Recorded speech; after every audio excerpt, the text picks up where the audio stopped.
Hi, my name is Jaci Russo. Welcome to my presentation, The 7 Fatal Flaws You Are Making with Your Advertising. Just for a little bit of context, I am not an SEO expert. I do not focus on search. And as I see you all dropping off and hanging up, I completely understand. What I do know is how to help you build your brand. That comes from identifying who your target audience is. It comes from understanding what messages are really going to connect with them. It comes from identifying why people should connect with you and then figuring out where those messages should go. I appreciate the need for search. Don't get me wrong. I appreciate the need for optimizing that search. Makes perfect sense to me. But what we're going to talk about today are 7 fatal flaws that a lot of people are making when it comes to not understanding everything that goes around that search. That's where branding comes in. I'll explain. So, search engines are like dating services, right? Or puppy matching services for the purpose of this conversation. So you've got your Googles and your Yahoos and your Bings. At the end of the day, everybody's working towards the same thing. You want to get to the first page. Sure, that's the goal. So let's say somebody's looking for a dog. Remember, it's a puppy matching service. So they're going to do the thing you know they do. They're going to plug in all the important keywords. They're going to describe the kind of dog they want. It could be a great big ferocious dog. It could be a little bitty sweet yappy dog. At the end of the day, it's a dog and they know what they want and they want those search engines to help them find it, right? At its simplest form. I appreciate that y'all are working with a lot of really complicated technical algorithms and fancy things. I'm dealing with the branding part, sure. The 20,000 foot view, how do we get in front of them and make them pick us approach? So you're getting in front of them, I'm figuring out the picking part, because here's what happens. Your purpose, getting them on the first page. So that's exactly what happens. I Google dog adoption and I get all these choices for dog adoption. Well, how am I going to know which thing on the first page or second page or third page to pick? That's where the branding kicks in. See, I told you we had a purpose in your place. You may think it's all about the search engine optimization part of it, but I know it's a little bit about the branding part, because the branding part is what says when you've got those 13 choices on the first page, how do you get to be the one selected? That's where the brand kicks in. However, in addition to just getting you picked, because that's what the branding does, it also allows people to know why, or maybe even subliminally not why, but just that they need this. It really is what drives that ultimate decision making. It's all about building a brand. Now, for purpose of definition of our terms, branding is an emotional connection between that person and your company, your product, your service. So break that down just for a second. An emotional connection. Emotional. No, I am not going to put them in front of Hallmark Channel and make them watch 30 hours of Christmas movies and start crying. I don't mean those kinds of emotions. I mean a visceral gut reaction. I don't even know really why, but this is how I feel about it kind of thing. Because see, we often think that we make decisions for purely logical reasons, but we don't. We actually make most of our decisions for completely emotional ones, and we just use logic to justify that choice. See, branding is the thing that gets you picked. And the reason it's an emotional connection is because it's how we feel about something. We can't even really always verbalize exactly why we picked it. And that's when we say, oh, it's a really good deal, or I got it on sale, which would lead you to believe that price is what's driving this train, but it usually isn't. Only one thing can actually be the cheapest. Everybody else has to build their brand. So let's talk about the 7 fatal flaws that you're making with your advertising that's preventing you from doing that brand building thing that I keep claiming is so important. So number 1, you might be filling your keywords with industry terminology. So the client says, I have an HVAC company, so I want to see a whole bunch of search around HVAC. But the people who are actually doing the search don't even know what an HVAC is. They call it an air conditioner, y'all. So air conditioner, heater, make it colder, give me more air. That's how this works. So I know you know this, but make sure your clients do too. We do not want to get locked into all that crazy industry terminology. Instead, we want to speak the language of our audience. We want to focus on how they talk about their needs. So the dog example, do they describe that little bitty dog as a yap yap dog? Probably not. They probably describe it as a pocket poodle or a purse puppy or something else like that. So you want to make sure you're using the language they use, not get caught up on that industry terminology that is going to go right over the head of the consumer. And instead of connecting, which is what we want to do, it's going to disconnect, which is bad. It's bad because it's wasteful, and it's bad because you're not going to have the great success in the campaign that you want. Number two, and I tell you, every single client is guilty of this fatal flaw. Probably should have made it number one, but I was trying to throw in some SEO stuff for y'all. So number two, thinking everyone is your audience. And you know how it is. You're talking to somebody and you're like, okay, so who's your target audience? Everybody. No. I know that you think everyone is your audience, but who's your target audience? Everybody. You can't target everybody. That's not how this works. Not at all. You have to break it down. Primary, secondary, tertiary. You've got to zero in and be focused. And the reason why you have to focus on your target audience is because so much goes into this. You've got the demographics. That's the stuff up front that's obvious, right? But you've also got your psychographics. You've got your personality profiles. There's so much that goes into really identifying who your target audience is.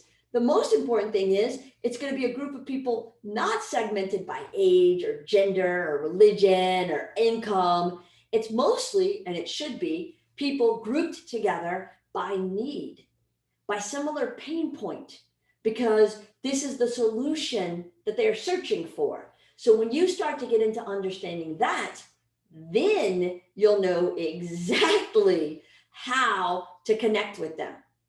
It's going to be so obvious for you. All right. Number three, grouping just by demographics. Like I said, that is absolutely a fatal flaw. If you group just by demographics, you are going to miss the opportunity to really dig into who they are and what they're about. So don't get caught up in those details that put women 25 in the same bucket with women 54 because that's a demographic grouping. Okay, tell me what women 25 and 54 have in common other than being women. Not so much. They're in very different places in their life. Recent college graduate, about to be a grandparent, just starting out in their career, making the most they'll ever make on an annual basis. Thinking about maybe starting to consider dating someone sort of exclusively, second marriage.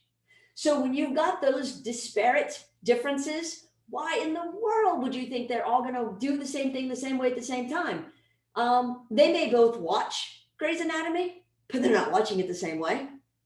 One is streaming on Hulu and the other one's catching it like live as it happens on Thursday nights. So not the same people. Instead, look for the actual connective threads where you can group them together. So that's not demographics, that's psychographics. That's when you're speaking to their pain points. That's when you're really letting them know who you are and what you're about, and you're able to connect with them at a really deep level. That's when they see you at the top of their search result. They're going straight for you because you're speaking their language. You get them, you know who they are, you know what they're about, you know how to solve their problem. That's ultimately what you're trying to prove, right? Number four, blending in with the competition. Holy cow. This happens all the time. So a company, a person at a company technically, picks their head up, looks around and says, oh, industry average. This is what everybody in my industry is doing. These are the industry best practices. So I'm going to do the same thing. Okay, I mean, you can do that, but if you're doing the same thing that everybody else is doing, you're not standing out, you're blending in. Now, the reason why these herd animals blend in together is because they want to look bigger to the enemy, to the aggressor, to the entity that's going to come down from the side of that mountain and eat them. If they are this great big herd, then they look like one great big animal, and that is a big deterrent to the threat. The only time that they really run a risk of being lunch is if they stray from the herd and they can be seen as one solo entity, easily picked off and eaten, quite honestly. So you don't want to blend in when you're in business, but you do want to blend in when you're in the jungle because it's safer. So what happens is you do that because it's human nature for us to blend in, but you want to, as a business person, really stand out. You need to be different. Now, that could be a fundamental difference at your core. Tesla, full electric vehicles, they are fundamentally different. Or it could be a fundamental difference in your marketing. California Dairy Board with the Got Milk campaign. Or it could be a minor difference that you really talk about a lot. And you kind of plant your flag in it, like the Doubletree Hotel with their yummy chocolate chip cookies. A hotel is a hotel is a hotel, but they're saying, hey, it's not a mint on the pillow, it's a chocolate chip cookie. The whole place smells like fresh baked cookies. I mean, oh my gosh, it smells so good. I can think it right now. So you want to be different to stand out. That is scary. I get it. It's scary. It goes against everything you believe in. You feel exposed and a little bit naked and vulnerable. And it's really hard to be authentic and really who you are because you're just so out there on your own. But that's the way to get attention. That's the way to have people recognize you for who you are, what your company does, the products you sell, the services you provide. Don't be afraid to be different because it is the only way you're going to stand out. All right, our fifth fatal flaw, using generic features in your messaging. Our people make us great. Okay, bank. What happens when that person leaves? Are you no longer great? I want to get clarification on this. Is every person that works there great, but everybody that works at a different bank not great? Is that how that works? And you came from a different bank, so you sucked when you're at the other bank and you became great when you got to this bank? It's not your people that makes you great. Come on. World's best. Excellent scene from an awesome movie, Elf. World's best coffee. World's best hamburger. World's best pizza. First of all, the whole world hasn't tried it. Second of all, if you say that about yourself, how can we really believe it? Obviously, you're supposed to think that, but that doesn't necessarily mean that we will. And what if I like my coffee to be super sweet and somebody else likes their coffee to be bitter and somebody else likes the chicory undertones in their coffee? How could it possibly be the world's best to all three of us? And then my personal favorite, 50 years in business. Well, bully for you. I am so glad you've kept your doors open for 50 years. No, sincerely, I really am. That's awesome. But what does that mean for me? What's in it for me? Where's the benefit for me? How does that make my life better that you've been in business for 50 years? Does that mean you're antiquated and out of date with modern technology and how things have changed in the past 50 years? Does that mean all your stuff is old? Does it mean that everybody who works there was born in another century? What does that mean? 50 years. So those are a bunch of generic features that do nothing for me or the connection that you're trying to build with me. Instead, you want to make the target audience the hero of your story. Crucial. Trust me. When you can make the target audience the hero of the story, you go from features, our people are great, world's best, 50 years in business, to benefits. When you use this product, this is how your life will be better, to hero story, which is all about them. You want to tell their story to them. You want to let them know you don't just speak their language, you feel what they're going through. And because of that, these are the things that you can provide, products and services, that will make their life better, sure. But it's not that you're the hero. You're the guide that gets them to the better life. Your products are the guide that helps them have a better life. So they can be the hero. That's the goal. So get beyond features, for sure, move right through benefits and get to that hero story where the target audience gets to wear the cape. Because if you make it about you and you're the hero, that is not going to resonate with them. That's you talking about yourself again. So don't do that. talk about them, make them the hero. That's really going to connect them. See, I told you these were things people were doing. Number 6, the companies that place their ads everywhere. And now you're thinking, wait, I'm just worried about search. Geez, when are you going to get into the part about the search? Well, this factors into that, because depending on where all the ads are determines how much budget they've wasted on a bunch of stupid stuff that's not going to help them when they could have been doing more in SEO. See, full circle right there for you. So that's the goal. Don't get distracted by traditional media and inbound media and digital advertising and social media. That's just going to pull you in all these different directions. Instead, make sure that the company is really dialed in and focused on who is our target audience and what message will connect with them. Then we get to the promise behind the brand. That's the why. That's why you do what you do, and that's why they should choose you. That's how you build an emotional connection. Then you only need 1 or 2 of these things to really make an impact, because 1 or 2 of these things are going to make them feel like it's everywhere. So then when they get to the first page of the search results and they see the name, they're like, I know those people. Perfect. See, full circle for you. Number 7. Oh, sorry. Let me finish number 6. So placing ads everywhere, that's the bad thing. The good thing is focusing on frequency over reach. When you could pull in just 1 or 2 things, well, now all of a sudden you're able to be more concentrated. You're able to go deeper. You're able to do more. And that's how they're going to see you all the time, because those are the 1 or 2 things they live in. Instead, you get spread really thin. You're trying to be all things to all people. Your messages aren't connecting because they're way too generic. And we're losing the opportunity to really build a bond that will build a brand. So do not try to reach everybody and convince them 10% of the way. Instead, reach 10% of the people and convince them 100% of the way. That's a target audience. And then once you've conquered your first target, you move on and conquer your second target and your third and your fourth. I'm not saying you have to lock in to those 10%. I'm saying you start with those 10%. Number 7, being reactive. Oh, go over here, solve this problem. Oh, go over there, solve that problem. Oh, media buyer deals with buying this thing and that thing. And it's just reaction. It's constantly putting out fires. For example, you're a chef, dinner rush, you're in your kitchen, you're trying to get all those orders out and keep everybody moving forward and making sure everything tastes good. It's like hair on fire, the entire rush, right? So you probably aren't able to, in the middle of all that, sit down, create some new recipes, have some tastings, and write out an entire cookbook and new menu to get you through next year.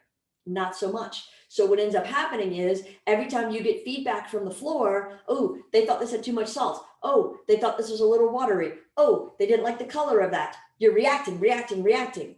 Instead, you want to be proactive.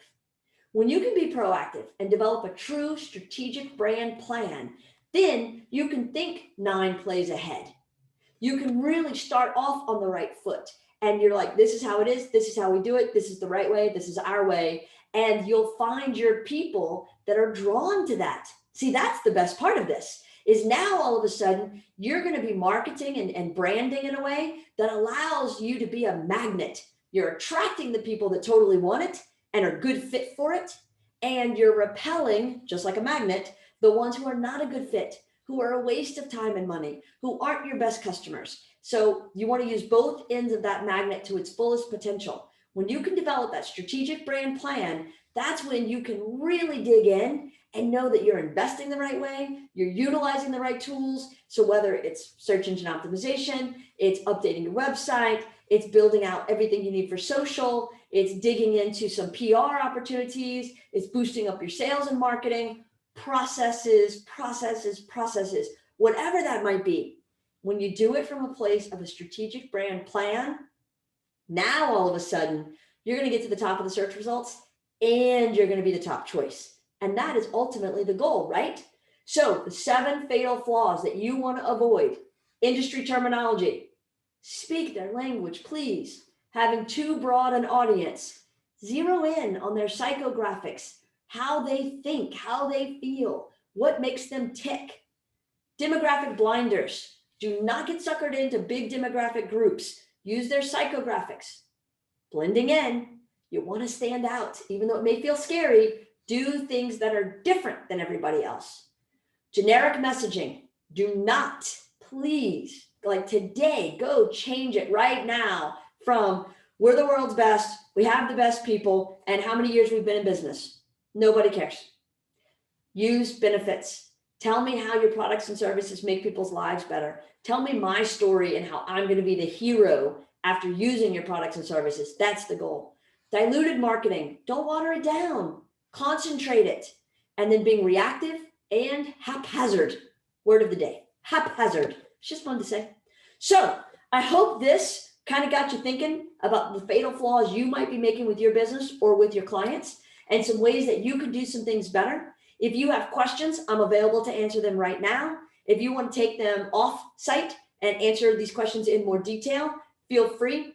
You can hit me up on my web address, brandstateu.com. This is a great thing that we're just about to launch that is an online community with classes and boot camps and challenges and some amazing information that you can dig into even deeper and get more knowledge. You don't have to do it all yourself. There are whole teams of people that can help you. And so go to brandstateu.com, sign up, and you'll get some information when we launch on how you can get information like this and more at your fingertips. Questions? Let me have it.